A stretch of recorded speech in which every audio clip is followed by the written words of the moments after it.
So Jeanette, so through our correspondence, in the email that I sent, you had a banner beneath your name that says Vets for Climate Action.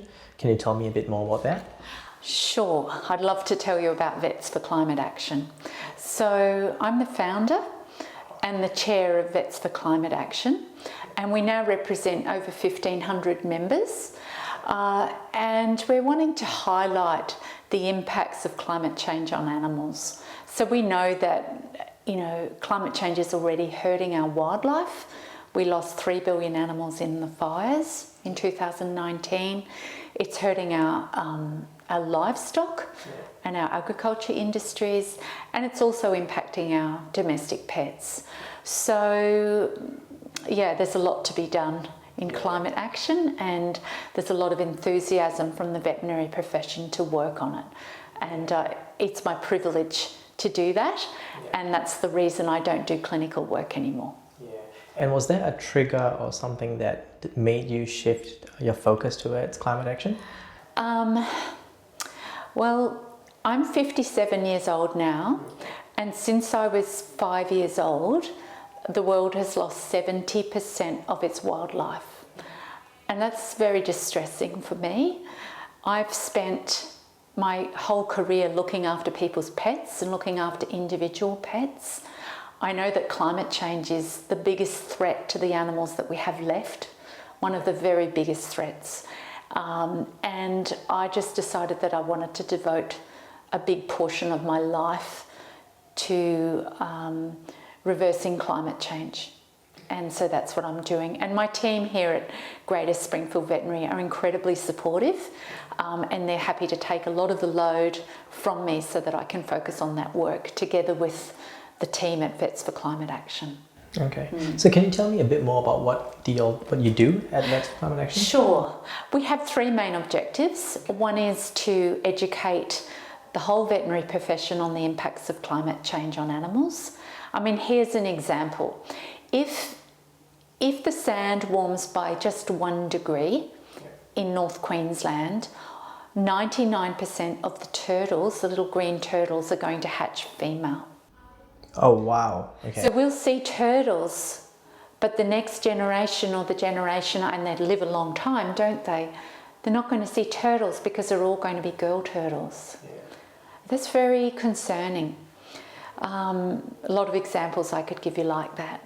So these are small, insidious things that people aren't aware of, but when they all come together, it's an extremely serious problem. And there is so much that we can do. We can all shift to renewables. Governments can phase out coal and gas. There are a lot of opportunities in making positive changes, and Vets for Climate Action wants to do that. So firstly, we want to educate the veterinary profession. So for there to be lectures at veterinary school, that to be included across the curriculum at veterinary nurses school. We've introduced a climate care program so that veterinarians can have a 6-module program to bring better sustainability practices and better climate care practices into their veterinary hospitals. So that's going to start very soon. We've got the pilot happening at the moment. Secondly, we want to collaborate with other animal organisations who care about animals but may not have a focus on climate change, and to allow us to educate the public further. And then thirdly, we are acting as trusted advisors, whether that's to governments. You might not be aware, but vets work very much closely with government in things like tuberculosis control, brucellosis control. And now, of course, there are concerns with diseases such as lumpy skin disease, which are much more likely to come to Australia due to climate change. And the changing vectors, so the changing, mosquitoes and the bugs that carry the viruses are moving further south. We're also seeing that, for example, with hookworm. We're seeing it moving more populations of hookworm in dogs further south. We're seeing heartworm, that when I graduated, was more Queensland. They now see heartworm very, very far south because those mosquitoes, as it gets warmer, are moving south. Also the rain, we know that with climate change, it's not just actually a uniform 1 or 2 degrees of warming, it's the extremes in temperature.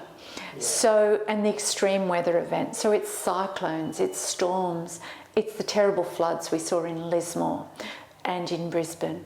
You know, what are the impacts of those storms on fledgling birds? What are the impacts of those storms on animals that are burrowing animals? What's a wombat going to do when you have a 1 in 100 year flood that happens 3 times in 100 years? What's going to happen to those populations? And when we have extended periods of heat, you know, hotter heat waves, the birds, they'll hatch, but maybe they're going to be a bit smaller when they hatch. And are they going to be able to reach maturity at the robust size to be able to reproduce themselves? So those are the sorts of things that Vets for Climate Action work on. And we feel that we can be trusted advisors to government, to corporations, and we can influence them to do everything possible to keep us, you know, get us to net zero as soon as possible. 2050 is too late. Needs to happen much sooner.